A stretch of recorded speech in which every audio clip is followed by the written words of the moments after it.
Hey everyone, welcome back to the channel.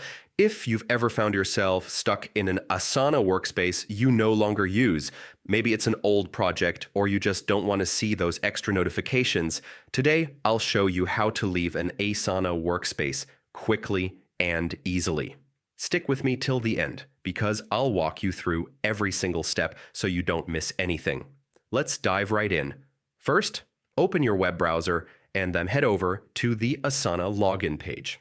Enter the email linked to your account. Hit Continue and type in your password. Click Login and you'll be taken straight into your dashboard. Now, once you're logged in, look to the top right corner of your screen. You'll see your avatar or profile photo. Click on it, and from the drop-down menu, select Settings. Inside the Settings menu, go to the Account tab. This is where Asana keeps all of your personal account options. Scroll down until you see the Deactivation section. Here's the key part. You'll find an option that says, Remove me from this workspace. Go ahead and click on that. A confirmation prompt will appear just to make sure you really want to leave. Click Remove, and that's it. You've successfully removed yourself from that Asana workspace. It really is that simple. Just a few clicks, and you're out.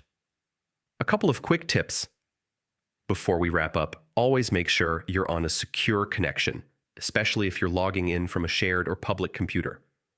Double check that you're leaving the right workspace. Once you're removed, you'll need an invite to get back in.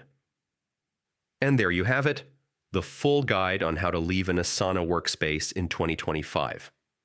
If you found this tutorial helpful, don't forget to hit the like button, subscribe for more step-by-step tech guides, and drop a comment if you'd like me to cover other Asana tips in the future. Thanks for watching, and I'll see you in the next video.